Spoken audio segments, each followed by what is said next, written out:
Mais au départ, j'ai eu un orteil découpé. Après, j'ai eu 2 orteils découpés. Et puis après, au 3e, ils ont dit, bon, mais il faut couper le pied, quoi. Ouais. Et puis, il y avait votre fameux truc, là, pour antidouleur, là, qui se mettait dans le cathéter. Et M. Perriot avait déjà pris des cours pour pouvoir faire ça. Alors, ça tombait bien. Je suis tombé juste sur le truc. Je pense que j'ai été un des premiers à débuter avec ça, non? Oh, le soulagement a été, pour ainsi dire, immédiat. Dès que le docteur arrivait où il m'avait mis ce truc-là, j'ai été soulagé immédiatement. Et par rapport au cachet, au comprimé que vous aviez pris, est-ce que ça, c'était quoi la différence de... Oh, mais les cachets ne faisaient rien du tout. Rien du tout. Ouais. Il n'avait plus la même personnalité. Il était obligé d'arriver à des doses énormes. On était sous morphinique, tout ça. Il a eu une période où il perdait complètement la tête. Ah oui. Avant, vous aviez du mal à marcher, avant le cathéter. Bah, je ne pouvais pas marcher.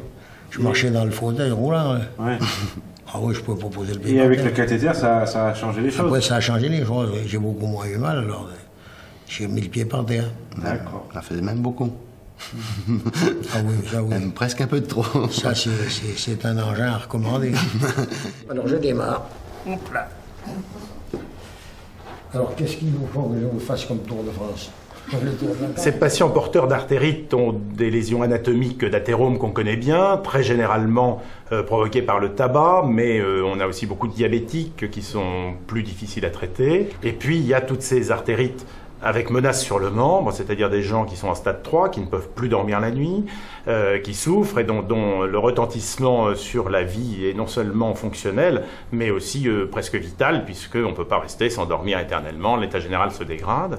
Et puis il y a les gens en stade 4, avec des troubles trophiques, donc avec une menace d'amputation prochaine, difficile à gérer au plan de la douleur, au plan psychologique et parfois au plan des solutions chirurgicales à trouver qui ne sont pas évidentes. Là, ça fait à peu près 2 mois qu'on fait des pansements. Tous les jours. Tous les jours. La première chose, c'est de traiter la douleur. Après, on a le temps de se poser un peu pour faire une artériographie, une angio-IRM, savoir s'il y a une solution de dilatation, de revascularisation conventionnelle, s'ils sont en état de la subir.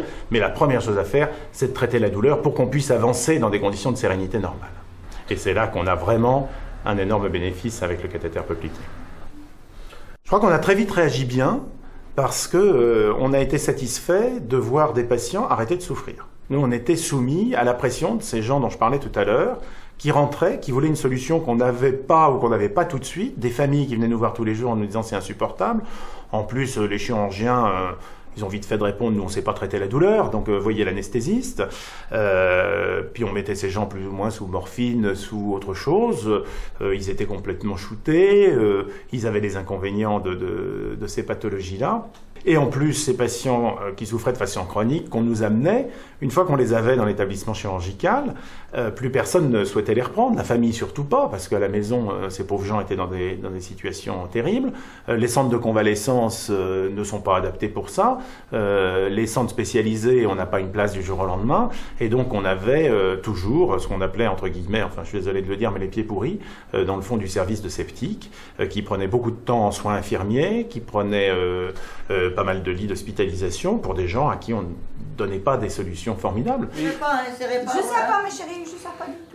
Maintenant, on en a 1 ou 2, c'est ceux qui viennent d'entrer, qui sont en phase de mise en place, mais on n'a plus du tout ce problème-là. Pour la plupart, ils rejoignent leur domicile ou leur maison de retraite, avec des soins infirmiers certes, mais sans la douleur. Et d'ailleurs, l'absence de douleur facilite formidablement les soins infirmiers. Les infirmières ont plus peur de faire les traitements, puisqu'elles ne font pas hurler les gens.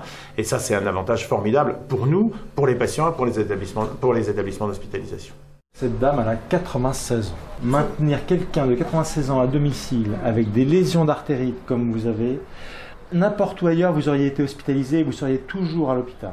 Mais on va, en vous donnant les traitements complémentaires, réussir, je pense, à continuer à vous garder à la maison, parce que c'est ça qui compte. Parce que si on vous met à l'hôpital, vous, ça va mal se passer. Je ne veux pas aller à l'hôpital. Voilà. Je reste chez moi. Voilà. Voilà. En 1998, on avait identifié les patients artéritiques comme étant des patients qui restaient très longtemps, qui étaient consommateurs de soins et à qui on ne faisait rien d'autre finalement que les traitements locaux et d'analgésie. Donc une fois que ces patients étaient identifiés, on s'est posé la question, comment faire pour raccourcir ces durées moyennes de séjour. Alors, un cathéter périnerveux est un cathéter que l'on pose à proximité d'un nerf. En l'occurrence, un bloc poplité avec cathéter donc se pose de la façon suivante. Nous faisons une ponction à la face postérieure de cuisse et nous plaçons un tuyau à côté du nerf responsable de l'innervation du territoire douloureux. Une fois ce cathéter posé, nous diffusons en permanence un produit analgésique qui va ralentir la conduction nerveuse et donc diminuer l'information douloureuse reçue par le cerveau. La durée de traitement est passée pour la première période, c'est-à-dire de 2001 à 2004, de 28 jours à plus de 50 jours en 2005. Et quelle est la proportion de patients qui a plusieurs cathéters? Alors les patients ont tous eu au moins 2 cathéters, parfois 3. Tout cela dépend bien sûr de la durée de traitement. En effet, nous avons des patients qui sont restés plus de 100 jours avec des cathéters périnerveux et donc ceux-là ont été changés 2 à 3 fois. Les critères qui font changer le cathéter sont simples. Premier critère, inflammation ou infection du cathéter. Deuxième critère, baisse d'efficacité. Et troisième critère, bien sûr, cicatrisation de la plaie du pied artéritique. Sur les 300 cathéters posés depuis 2000, nous avons eu 18 infections. Si on décompose en fonction des périodes, donc première période entre 2001 et 2004, une période d'essai de ces traitements à domicile, nous avons eu 6 infections. Sur ces 6 infections, 3 malades étaient infectés par continuité et on a laissé le cathéter en place à visée humanitaire pour des patients en soins de vie, donc en soins palliatifs. En 2006, nous avons eu 6 infections, ce qui correspond à 7% d'incidence, donc ces infections de cathéter. Le risque des patients sur anticoagulants, c'est de générer un hématome lors de la pose du cathéter.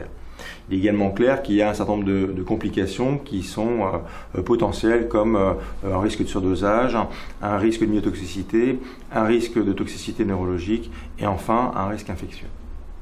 Mais si l'on met en balance les avantages du cathéter par rapport à ses inconvénients, eh bien, il est largement en faveur du bénéfice pour le patient.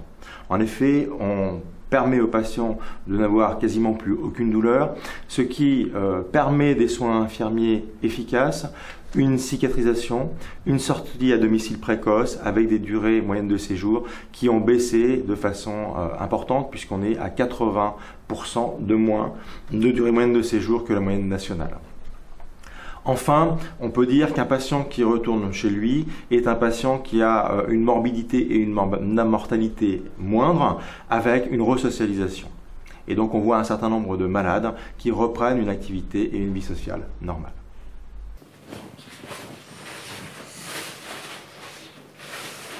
La douleur nous empêche quelquefois de faire les soins à fond parce que quand il y a cette fameuse fibrine qui empêche la cicatrisation, donc il faut trouver le moyen de l'enlever pour faire progresser la cicatrisation.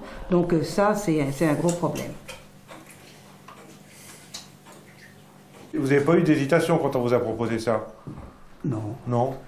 J'ai tellement souffert avant. Ah oui. Vous le gardez, monsieur Bouvier. Ah oui. Et des fois, pour le cathéter, ça tient bien, ça dure 2 jours, c'est ça, quand on remplit le réservoir? Oui, il n'y a pas de problème. Il n'y a pas des moments, des fois, où en fin de course, il en manque? Ah non, non, non. Non. Oh non, ça fait bien les 48 heures. Depuis qu'il a ce cathéter, quand même, ça lui permet de faire des choses qu'il ne peut pas faire avant, parce qu'il souffrait trop. Donc il jardine, il va à la foire de temps en temps, donc il marche un peu, il fait ses courses, et c'est quand même beaucoup plus vivable qu'avant, qu'il souffrait énormément, il arrivait du mal à se déplacer. Oui, qu'est-ce qu'il y avait d'autres choses qu'il ne pouvait pas faire avant? Oh, ben, tant qu'il avait mal, il marchait très peu, il souffrait, donc il restait beaucoup plus assis sur une chaise. Alors que là, du fait qu'il ait moins mal, ça lui permet de bouger. Il a même fait de la peinture la semaine dernière, chose qu'il ne faisait plus. Et au niveau moral, Ah ben, au niveau moral, s'il s'active, c'est qu'il se sent... c'est qu'il est mieux. Mais avant, quand il avait mal, on a l'impression que ça se sentait? Non, bon, je vous dis même, il pleurait souvent. Ah oui. Quand il va être mal, il pleure. Le pied est rouge, toujours rouge. On y va très très doucement parce que c'est très très douloureux. Ce qu'on appelle un mal perforant. Et c'est le sparadrap qui colle à la peau. Et ça aperçoit quand ça fait mal. Ouais. Oui, oui. Voilà. Et au niveau caractère, ça avait modifié son caractère ou c'était... Oh, son caractère pas trop si vous voulez, mais il s'enfermait beaucoup plus. C'est-à-dire? Ben, il restait assis, il bougeait pas, et il cherchait pas à s'occuper. Alors que quand même, là, ce printemps, il jardine. Et avec la douleur, ça se réveillait beaucoup la nuit, et il passait des nuits pratiquement blanches. Que depuis qu'il a le cathéter, il y a quelques nuits plus ou moins mauvaises, mais il a quand même des périodes de sommeil beaucoup plus longues. Alors, on met un petit peu d'urgotule, un petit pansement d'urgotule pour empêcher le frottement de la compresse. Il y en a pour le moment ça va, mais là, c'est là que ça va coincer un peu. Voilà, parce qu'en plus c'est le petit orteil, donc je suis obligée d'écarter un petit peu. Voilà. Les infirmières libérales ont un rôle extrêmement important. Ce sont elles qui vont pratiquer les soins infirmiers à domicile. Et donc, il faut absolument, dans un réseau comme le nôtre, avoir les infirmières de notre côté, ce qui nous a amené à faire un certain nombre d'actions de formation et d'information ces 4 ou 5 dernières années. Et à chaque fois qu'on a besoin d'un conseil ou de demander une visite de médecin, à chaque fois... Il vient, il n'y a pas de problème. Il aide. Même à chaque fois que j'ai demandé un médecin, même en urgence, de jour comme de nuit, j'ai jamais eu de refus.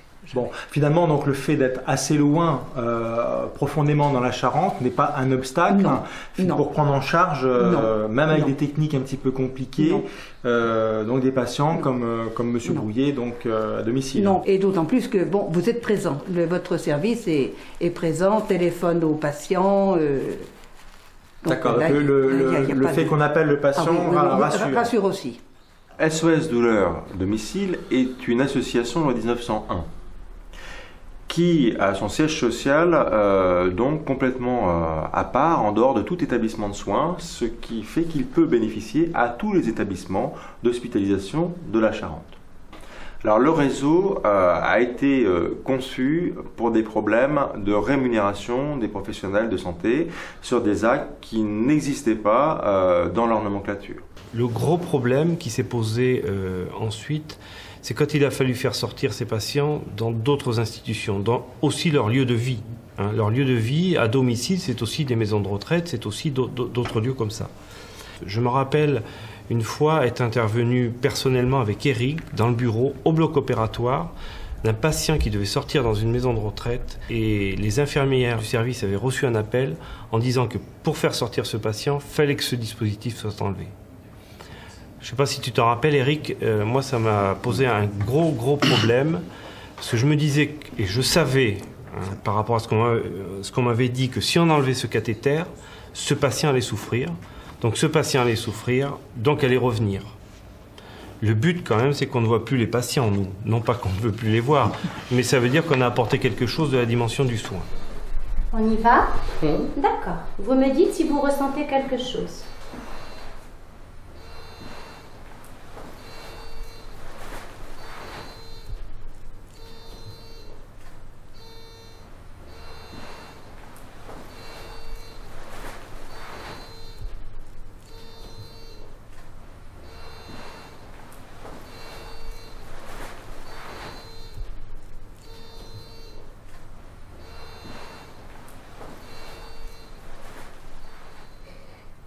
Ça va? Non, pas trop. Et voilà, nous arrivons dans la Coselle. Ouais. Ça fait très mal là ce qu'elle a fait? Oh, très mal. Oh, j'en ai duré plus que ça. Hein. La priorité pour l'infirmière, c'est que le patient n'ait pas mal. Et quand le patient n'a pas mal, c'est une victoire. C'est-à-dire la dame à aucun moment a été obligée de m'arrêter dans mon soin. Ça voulait dire potentiellement elle aurait eu mal. Le fait qu'elle ne m'ait pas arrêté, pour moi, c'est le plus important. C'est-à-dire que je ne lui ai pas fait mal et que le produit est efficace. Donc, c'est 100% de réussite, je crois. Et puis, c'est aussi ne pas avoir d'appréhension pour le prochain pansement. Aussi, il faudra continuer à découper ces nécroses. Donc, ça veut donc dire qu'on a mis la patiente en confiance. Si vous aviez un collègue du NURCAM qui vous téléphonait, il y a un anesthésiste dans le coin, il veut faire comme le docteur Bure. Alors, qu'est-ce que vous lui répondez? En fait, ça devient relativement simple.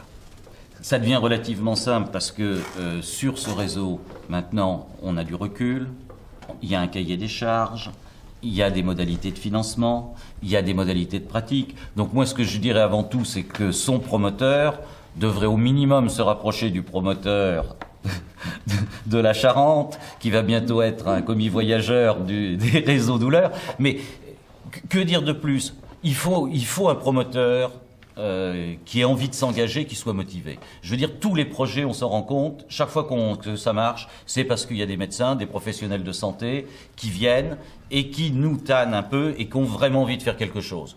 Mais je rappelle que le fonds d'aide à l'Acadie des soins de ville, si on expérimente, c'est pas juste pour expérimenter, c'est effectivement pour les patients, et là les patients, mais c'est aussi dans le but du fonds d'aide à l'Acadie des soins de ville, il y a bien le fait que les expériences qui marchent et qui sont novatrices puissent être reprises dans d'autres départements et au-delà de notre propre région.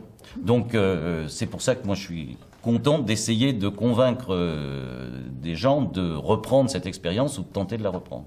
J'ai eu connaissance de ce réseau lors de sa première présentation, une soirée de, je crois que c'était 2004. On était de toute façon absolument convaincus, parce qu'on travaille aussi avec le service médical, que sur un plan, qu'en matière de santé publique, c'était vraiment une avancée considérable pour les patients. Ce que j'ajouterais aussi, c'est quand on rencontre des bonnes volontés telles que celle du docteur Bure, on n'a qu'une envie, c'est de les aider. Donc mon rôle, moi, dans ce réseau, a été une aide pour préparer le dossier, pour monter le dossier, une aide pour chiffrer les différentes prestations pour calculer le budget en fait qui était demandé au réseau. C'est toujours le même problème. On nous dit on vous autorise à le faire si vous prouvez que ça marche. Et on ne peut prouver que ça marche que si on l'a fait. Donc il faut bien que c'est la poule et l'œuf, quoi. Il faut bien qu'il y en ait un qui commence un jour. Or, si des gens comme Eric ou autres, nous n'avions pas commencé à utiliser cette technique-là, je crois qu'on en serait encore à se demander si on a le droit de les utiliser.